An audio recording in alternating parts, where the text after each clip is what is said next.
Hello from Inside Drug Discovery. I am reacting to a YouTube video from the US FDA in which new drug candidates were selected for the National Priority Voucher program. Let's take a look. Hey folks, we're doing this. As the team here knows, I don't like to do mic checks. I like to get right into it. And today I'm getting right into it with Dr. Malika Munkour, who is one of our great physicians in the office of the CMO and the lead for the National Priority Review Voucher Program. So Malika, great to see you. Thanks for doing this. Thank you so much, Marty. Okay, let's go with this. Real quick, just so the audience can get to know you. Yeah. Tell them a little bit about yourself. Specifically, are you afraid of bears or hawks? So I have a funny story about bears. Oh boy. Yeah, so I'm not afraid of either, actually. I should be, but we were at Yellowstone National Park a couple, I think, months after I got married, and I had to get those pictures. You know, the wildlife, it's everywhere. So Up front of a cub underneath the mother. well, I did get out of the car to try to take a picture of a baby. Ooh, that's the one thing in the manual you're not supposed to. Yeah, I was.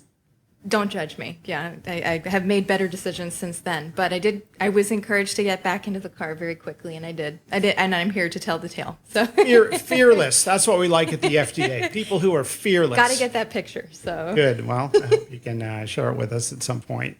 Where'd you go to medical school? University of Massachusetts. Okay. Is that a state in New England? Yes. And college before that? Harvard. Okay. And residency? Went to UAB. Roll Tide. Know my college football. University of Alabama in Birmingham. Yes. Great school. Yes. Thank you. Great. All right. Well, with that, now you know Malika here, our wonderful colleague at the FDA. You too can work at the FDA and be a Malika someday if you'd like to apply to work here. We are constantly in our hiring mode. So tell us about the National Priority Review Program that you helped craft and just sort of the overall concept behind it. Sure. So, in a nutshell, I would say it is innovation, right? Innovation in our review processes. And so I've been at FDA for 8.5 years and have to really commend you for the extent of innovation that you're piloting, even in the very short time that you've already been here. So it's been incredible. This program is really a forced innovation in re-examining our review processes from soup to nuts. And what do we really need to do? How fast can we do it? Are there ways to modify how fast we do a review based on how important we think it is for the country? So kind of thinking about the program and how it, the broader structure. The usual timeline for our reviews is 10 months. Historically, priority reviews was 6 months. Now, this program aims to have the review done in a period of 1 to 2 months. So that is ultra accelerated review. And when I first heard about this concept, it sounded wild. Like I'm going to say, it sounded wild. But as we got into thinking about this more,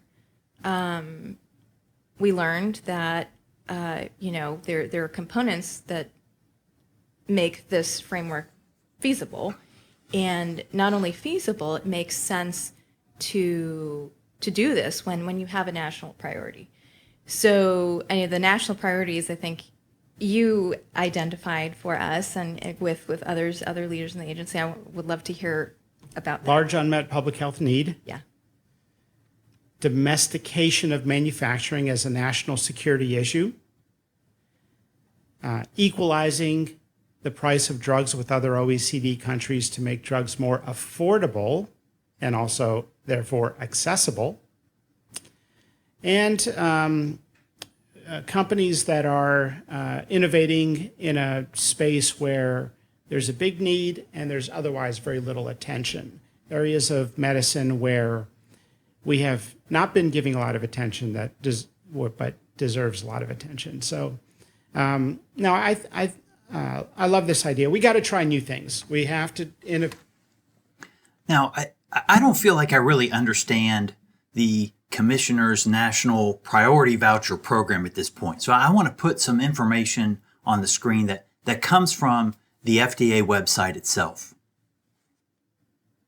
So here is some more information. There's a link at the bottom of the slide, and this link is also available in the video description. So this program, the Commissioner's National Priority Voucher Program, it was announced in June of 2025. I admit I wasn't aware of this program until the FDA released this video, and this is in mid-late October. The idea is that for drugs, candidate drugs that are admitted to this program, they will have shortened review times down to 1 to 2 months, which is quite shorter than the typical review time. Products can be identified by 2 methods. 1, they can be nominated by drug review divisions, or 2, they can be submitted directly to the FDA by sponsors. And that submission is quite a modest package. It's like a 350-word description. So that's the first set of points. And now I want to talk about the selection criteria. And so the selection criteria are to address a U.S. public health crisis, deliver innovative cures for the U.S. population. And I'll say these selection criteria, I've reworded them a bit from the website, but these, I think, capture the spirit of what's in the website. The third point is to address a large unmet medical need. So clearly there's a lot of overlap between these first 3 bullet points. Next is to onshore drug development and manufacturing and strengthen the U.S. supply chain resiliency. And I think those were mentioned in the video a little bit. And then increase affordability in comparison to other developed nations, what they're paying for some of these same medications. So these are some of the big ideas for this new voucher program. We have to be creative. We have to do things differently. And if you look at the process of how we approve a drug right now at the FDA, I mean, first of all, 50 people could be involved. It gets farmed out to multiple offices. There's no real incentive for you to get your review done sooner if you are able to get it done sooner, because the other offices will have right up until that 10 to 12 month point to get their review in. So if you're getting your reviews done in 2 months, you're not really increasing the speed of the overall product. And we like speed, but we don't like cutting any corners on safety. So that is our number 1 priority throughout this, is there are no corners cut on safety. It's the same people, same decisions. We reserve the right to take more time if we believe it needs more time. But the goal is to get these decisions out in a week or 2 by reducing idle time, a month or 2, by reducing, maybe a week or 2, who knows, by reducing the idle time and reducing the time where applications are just sitting around, not being reviewed. So that is, there seems to be some kind of admission or maybe an accusation of inefficiency. I think this description begs the question of, why are the applications just sitting around? Are people not doing their job? Are more people needed to do the work? These seem to be kind of fundamental issues at hand. So with that, shall we announce the first recipients of the National Priority Review Voucher Program? Yeah, this is what we've been waiting for. I'm thinking this will be the first batch, and then in a couple weeks we'll announce the second batch, because it was a big group. There were some tough decisions. You can maybe share how we made the decision and where the nominations came from? So this is the first batch, and this is going to be 9 based on the title of this video. So more are coming. What percentage of FDA reviews will go through with these vouchers? And on the flip side, what percentage of FDA reviews will not get this VIP treatment? Will those applications just be sitting around for even longer? Yeah. So, I do want to say that a lot of work has gone into getting us to this point, which not just folks, like yourself who are very busy, and spread, across a lot of obligations, but other leaders in OC, the review divisions, the center directors. It's been a lot of minds have gone into it, and it's really exciting to be at this point. It is kind of cool. It is. And I got to be honest with you. I thought some people would say, here, that's a crazy idea. We're not playing ball. But instead, what I got was, I love the concept. I'd love to help operationalize it. And so a bunch of people came I'd love to know who the nominations are, or the winners. Let's see. up to me, and they said, not only, hey, here's an idea on how we can reduce some of the idle time, but they also said, I've got a medication in my portfolio that would be a perfect candidate for this.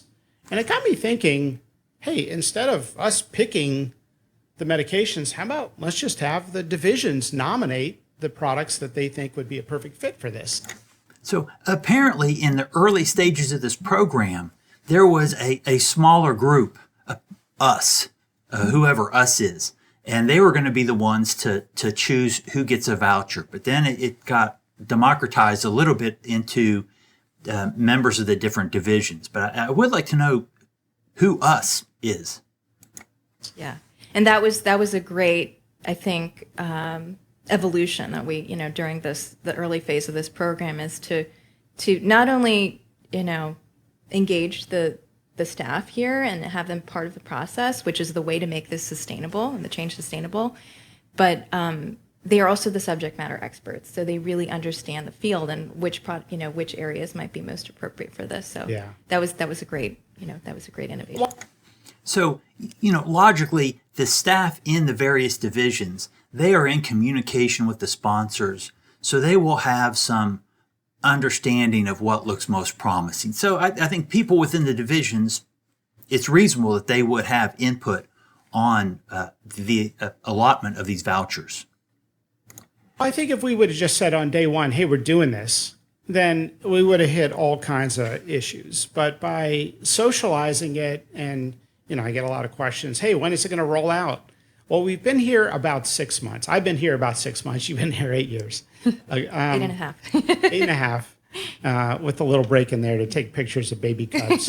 And then by taking those 6 Let me pause a second. I have to turn on my lights. Sometimes my lights forget I'm here. Okay, yeah, that's better. months to think about it, socialize it, run it by the people, find out which medications they think are the perfect candidates for this, or at least initial candidates. Because if you're going to do something on a pilot level, you got to start with some group. And sure, we could have just randomly chosen medications, but we thought, let's choose medications in line with our national priority goals. So this is a pilot program.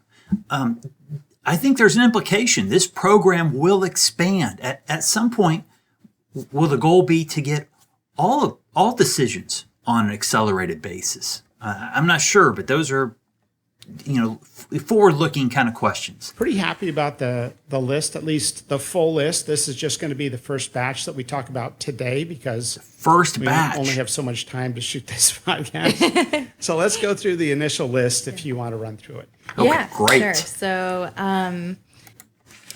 that's a terrible spot to stop. So Commissioner Makari and Dr. Mankour are going to make their announcements now. I'm going to let them go through each of their decisions, and then I'll let them speak fully. And after each decision, I'll cut in and add some more comments. So the first one, this is in no particular order, by the way. These are all exciting. They're all important. This one, Citizen, is a product that's proposed for the treatment of vaping cessation or e-cigarette cessation. So we don't have anything FDA approved for this right now. And this is a huge problem that you've already talked about, the vaping problem in this country. And Yeah. this is gonna address a very important unmet need if this goes as we hope. Citizen-nicline. I don't know if I'm saying that correctly. Citizen-nicline. That's kind of how I'm reading it. Yeah. You don't have to learn how to pronounce it out there in the world, but we want to, first of all, we don't know what we're going to decide on any of these drugs, right? We reserve the right. That's right. we're going to get a decision out quickly, but it's not a guaranteed approval out quickly. And so the review team, led by the subject matter experts, that is the primary review team within their division, if they say, hey, we're just not on board with this, then you know what? May not get approved. So there's a committee that you're heading up that is a multidisciplinary group of scientists and doctors that are going to be reviewing these medications. But this is interesting because 50 million Americans use tobacco or nicotine products, and there's nothing really approved specifically for vaping cessation. Yeah. So this could be a potentially promising. Absolutely. So I think opportunities to innovate in that space and in terms of treating nicotine dependence, now that it's a problem for our youth, is finding treatments that they will adhere to, right? So that's a challenge. So I think this is a really important product for us to try to accelerate. Yeah, potentially promising. Large unmet public health need. I think Yes. it fits that category perfectly. Yep. Great. Absolutely. Okay, so I'm going to put on the screen the structure of cytosine, and it has other names, but cytosine is the shortest one. All the multiple names are valid. So the sponsor is Achieve Life Sciences. Interestingly, this compound is a natural product. It's an alkaloid. It's also approved for use in some other parts of the world. So the commissioner mentioned that there are 50 million people in the United States who use tobacco or nicotine products. And the FDA does lump e-cigarettes with tobacco products. So it's natural to pool these numbers into one. Both speakers, however, say that there is no product for vaping cessation. And that is true, but there are approved products for nicotine addiction. In fact, there are lots of them. And some of them have been on the market long enough that they're available in generic forms. So I'm not completely on board with the innovation or need for this specific product, unless, of course, there's information out there that maybe this product is more tolerable. You know, that would change my thinking. But there are nicotine addiction products out there and available for the U.S. public already. I think the commissioner makes a good point that if you get one of these vouchers, if you're a sponsor who receives one of these vouchers, this is not a guarantee for approval. And because some of this video almost feels like it's promotional material for some of these products, and ultimately, presumably, they're going through a rigorous review process, although abbreviated. And so this is not a free pass to the market. It's just it's a shortened runway. So it will be interesting to see in the future do products that follow this National Priority Voucher program that are in that program, do they have a higher approval rate than other products? And it is a potentially an advantage. And is that advantage maybe unfair? I don't know. Okay, next on the list. Okay, the pronunciation. Don't hold me to this. Senagerman. Yeah, that's how I would pronounce it. Okay. Yes. Dash BKBJ, whatever Yes. it means. Yeah. So it's an interesting, very interesting product in my opinion. Recombinant human nerve growth factor. This is already approved for another condition for the treatment of something called neurotrophic keratitis, an ocular condition. But here, the proposed formulation it's going to be intranasal, and the hope is that it's going to sort of promote return of vision for this condition called NION, non-arteritic anterior ischemic optic neuropathy. One of the most common forms of optic neuropathy. The most right. common form of That's optic right. neuropathy. Yeah, so this could potentially help a lot of people.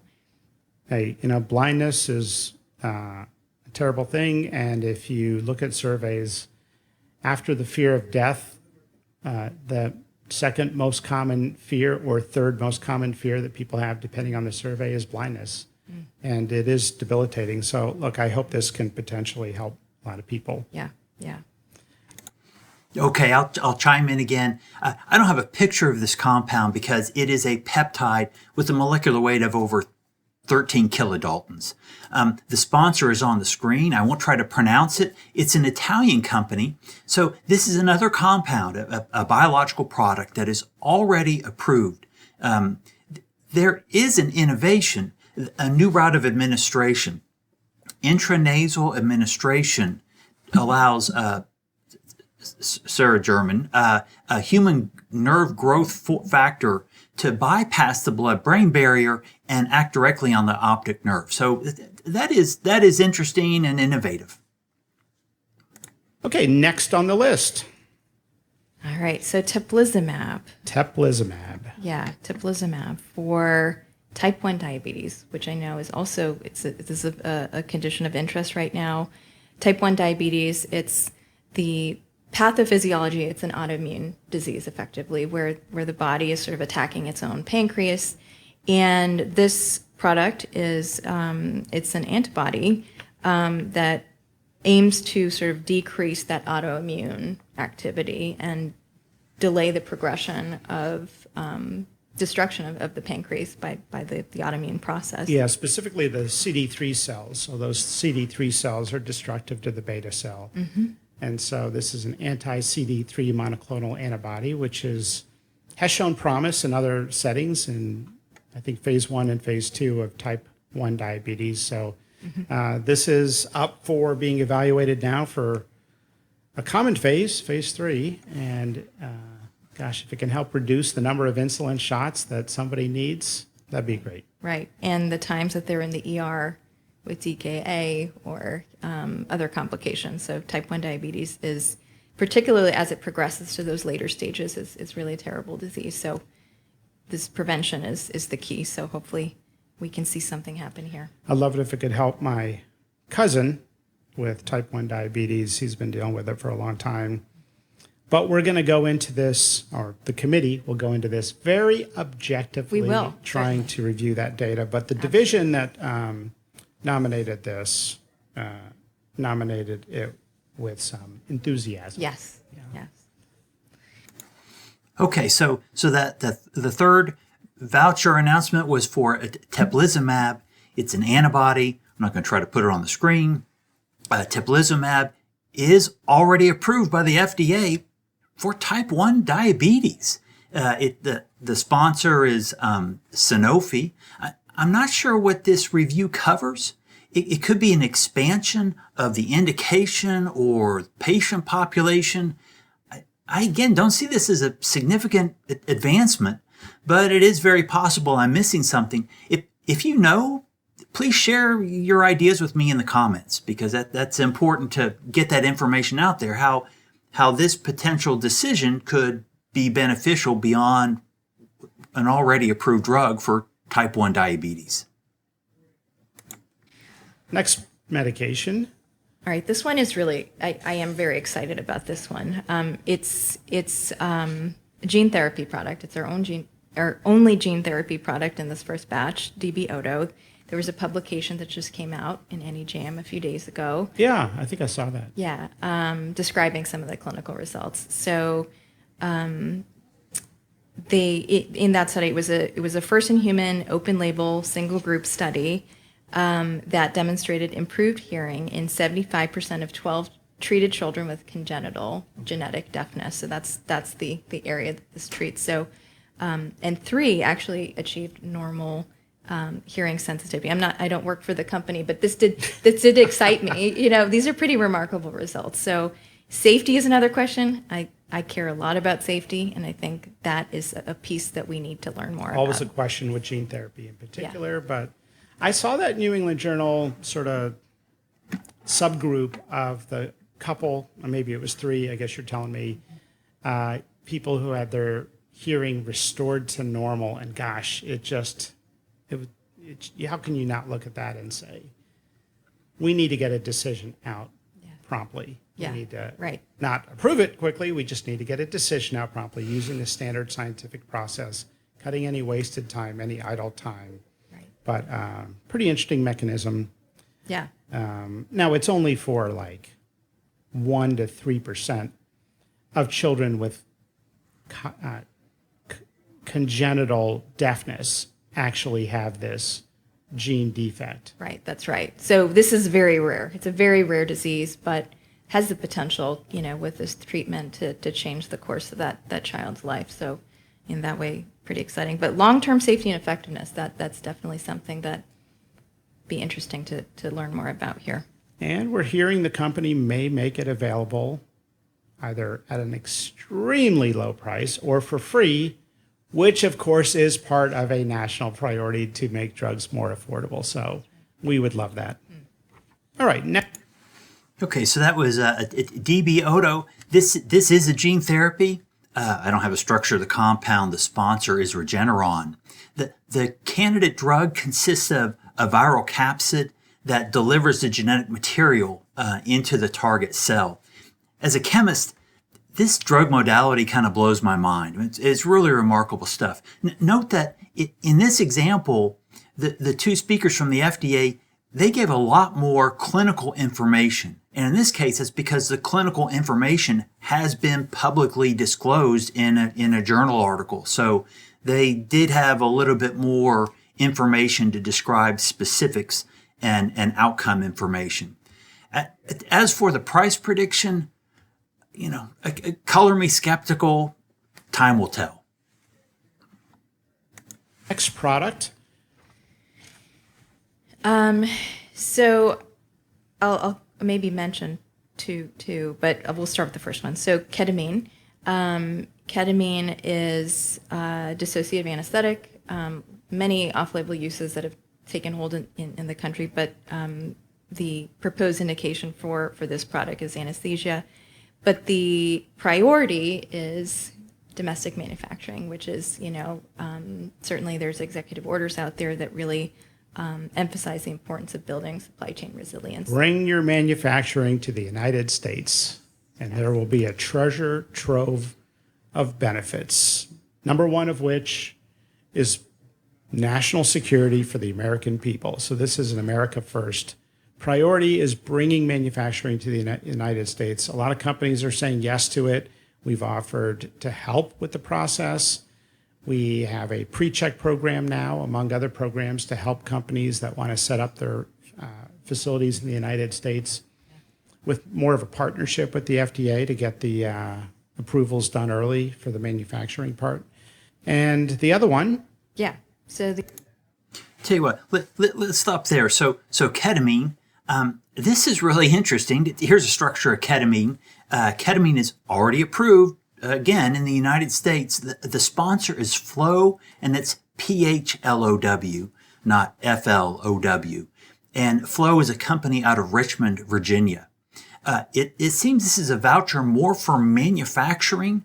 I suspect a lot of qualifiers there, that Flow is seeking to become a generic manufacturer of ketamine and different ketamine products. This would be more of an abbreviated NDA, if I understand things correctly. Again, I'm guessing. If you know better, but please leave some of your thoughts in the comments. the other one, Augmentin. Oh, by the way, ketamine, who's the sponsor? Flow. Okay. Probably good for us to mention the sponsor. Yes. Great. And also with the next one. So the next one, Augmentin, same priority is domestic manufacturing, supply chain resilience, and the company is U.S. Antibiotics. So. Love the first two letters. U.S. Yes, love it. Yes, me too. 50 million prescriptions a year are written for antibiotics. That's not just Augmentin. No, that's antibiotics in general. Yeah. Probably should be 40 million. I was thinking the same thing. I'm like, should I say this? You can say whatever you want here. We prescribe too much. Please don't say whatever you want. But we want it when we want to have it when we need it, right? And we want it to work. Antibiotics save lives, and they are a critical tool, one of the biggest advancements in modern medicine, in the history of medicine. But we are at risk of going backwards to the time before the advent of antibiotics because of the overuse driving resistance. And so that is a big problem. Study after study has shown roughly half of outpatient antibiotics are entirely unnecessary or should not be prescribed. We all know what's going on, right? It's a consumerist culture. It's easier just to give a prescription to somebody with a viral upper respiratory infection than to say, this really does not appear to be a fit for antibiotics. Call me tomorrow if you happen to notice symptoms of a bacterial infection, but it is a pill popping culture in many aspects. By the way, the United States may not be the worst. I said I'd let them talk before interrupting, but I have no idea what this dialogue is about. Is this a patient problem? Is it a doctor problem? Is it a cultural problem? Are we even going to get an answer to this? It seems very out of place, this discussion right here. We're hearing overseas where you don't even need a prescription. It's like given out like candy. Yes, I mean, that's true. you take it for headaches in some countries inappropriately. They just see it as, oh, it's this incredible, magical thing. And it is magical. Just go to the pharmacy in India and buy this stuff without a prescription. Yeah, it's literally street vendors and all over the world. Yeah. So antibiotics save lives. We want people to take them. They do amazing things for people with bacterial infections. We also have an overuse. We've got an underuse problem and an overuse problem, but the overuse problem dominates the marketplace. Yeah. The overuse problem in general, but also with antibiotics, right? Amen to that, sister. Okay, so Augmentin is a candidate. Congratulations to that company, and thank you for making it in the United States of America. Okay, so Augmentin is a combination of amoxicillin and clavulanic acid. The sponsor is U.S. Antibiotics. That's a company out of Bristol, Virginia. Again, this seems like a manufacturing facility that is not just making the API, but also wanting to formulate generic drug products. If I'm correct, let me know. If you disagree, let me know. As for the numbers, according to the CDC, in 2024, there were nearly 40 million retail prescriptions of amoxicillin, clavulanic acid alone. So 40 million of just that combination. And so the commissioner mentioned 50 million. I suspect that probably includes prescriptions out of hospitals and things like that. But this is indeed a very heavily used antibiotic combination and an important treatment. We've now seen 6 of the 9 candidates. I'm quite surprised that just one of the candidates so far, that'd be DB-OTO, it seems to be a new chemical or new biological entity. So I suspect an NCE or NBE would be much harder to compress into a decision into that 1 to 2 month window. But some of these other decisions could indeed be done in a more expeditious fashion. Next product. Okay. This one is also really important in its alignment with our national priorities. So the product is Pergoveris, and the company is Merck Serono. And maybe you could talk a little bit about that. Yeah, it's for infertility, and addressing infertility is a massive priority in this administration. Infertility is a big problem, and it is a problem that we have to address in a multi-pronged fashion. We have to address the root causes and the insulin resistance. Why are sperm counts going down? Why are we seeing more polycystic ovarian disease or syndromes? Why are we not talking about the root cause and preventing? When somebody comes in with polycystic ovarian disease, there are actually dietary things that can help with that condition, but we really are not taught in medical school, hey, start talking about food. If somebody comes in with polycystic ovarian disease. I'm interrupting again. A little bit like with the antibiotic discussion, this discussion seems to be bringing in larger issues that just aren't really the right place for this forum. So it's a little uncomfortable. Fertility is a big issue, and this is one piece of it. This is a medication for women undergoing IVF procedures. It's approved in other countries, and it's in line with President Trump's executive order to address infertility. Yeah. So I think this one is important. Very important. Yeah. Next medication is So Pergoveris is a combination of hormones, folotropin alpha and lutropin alpha. And these are recombinant forms of those hormones. The sponsor is Merck Serono. This combination is already approved in the EU. In fact, it was approved back in 1995, I believe. So there should be a huge amount of human data, efficacy, and safety. So this should be, I think, a fairly easy lift to make a decision on this compound, whether it's approved in the U.S. or not. for Erythropoietic protoporphyria. or vampire syndrome. Or vampire. That sounds better. Is that Or politically worse. incorrect, or maybe sounds I like think it would be? I think we're allowed to say vampires. Okay. Well, that's the historic name for it. The lawyers are taking some antacid right now because I bet. They're looking it up right now. Are we when allowed to say this? they just see us here on the set. They know I'm going to just say whatever. Yeah. So it is a small molecule, and it's for these children where when they go out in the light in the daytime, it starts affecting their metabolism. Porphyria can result in some liver toxicity from the byproducts of what gets converted because of the light exposure, what we call phototoxic. Mm-hmm. So the division that nominated this, again, thought this would be a good fit, and so sounds potentially promising. Right. Rare disease, but incredibly, it influences the child's life. If you can't go outside as a child, talk about, the social consequences and the emotional consequences long term. So it is potentially a game-changing product.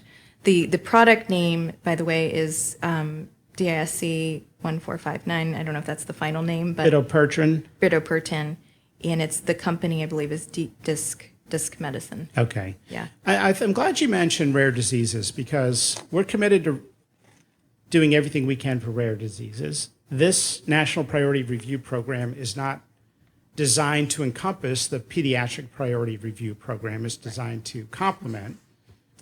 I have been on the Hill advocating for the Pediatric Priority Review Voucher Program, and I'm optimistic that will get renewed by Congress. So we are very committed to that program, Yeah. which is great. distinct from this one. Yes.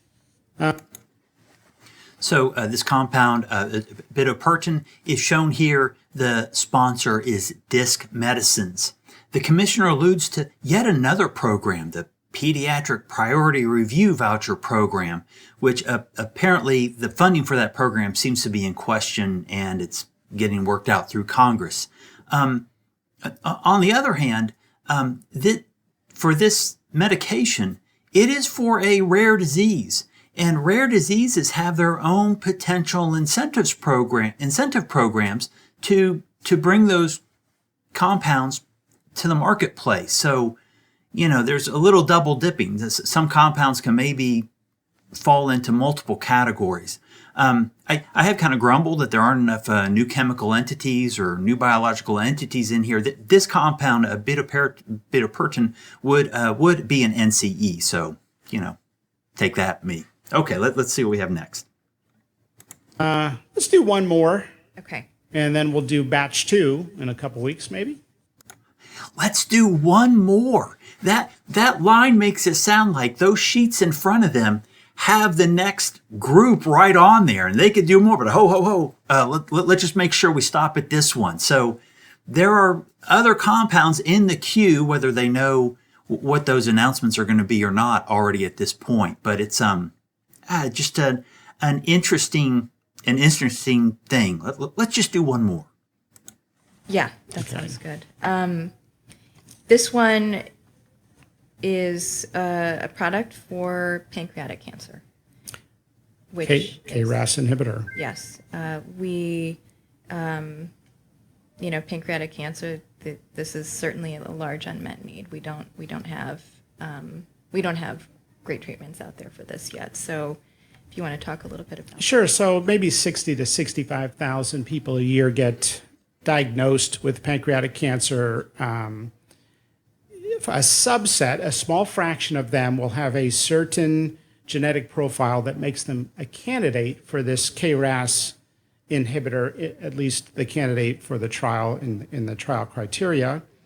The medication is RMC 6236, and the oncology division thought this is something that is potentially promising, and they're enthusiastic about having this part of our national priority review. Pancreatic cancer, one of the most common cancers in the United States, in the world of GI cancer, one of the most common GI cancers. GI cancers, of course, are not seeing the reductions that other cancer types are seeing in all of medicine. So we'll see. This was Revolution Medicines. Revolution Medicine, the sponsor, yeah. Okay. So we'd like to, hopefully we can see some promising results. Look, we are...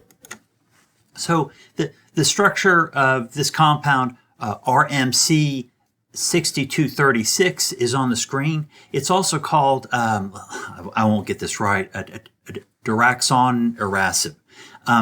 It has an interesting macrocyclic structure. This would be another NCE.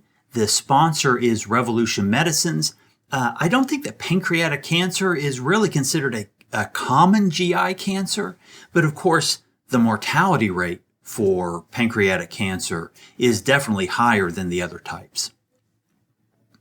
Going into the pipeline, talking to the reviewers, asking them, what do you think may potentially look amazing? Yeah. And so we are not taking a receive-only mode. We are going into the divisions, asking them, tell us what you think is potentially amazing.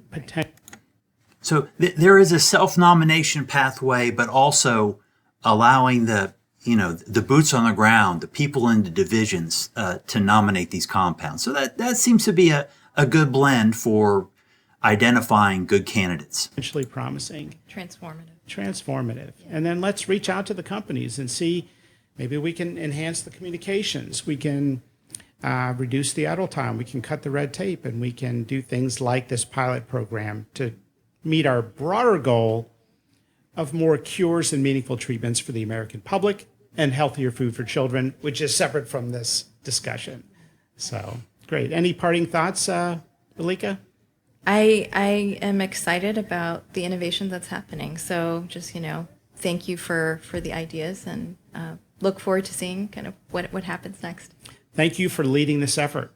We would not be able to do so many of the things we're doing were it not for amazing people like yourself that have been here at the FDA, know the FDA, are amazing physicians and scientists, and have responded and said, yes, this looks amazing. I want to be a part of it. So thanks for leading this. Thank you. Thanks. All right, Thanks folks. to the reviewers, too. Yes, the many reviewers. I wish we could just rotate them through here, give them some credit. They work so hard. Amazing people. Maybe you'll see some of them walking around in the background, but they deserve more airtime than that. But all right, folks, thanks so much, and we'll do it again. So the word innovation is used somewhat frequently to describe this program.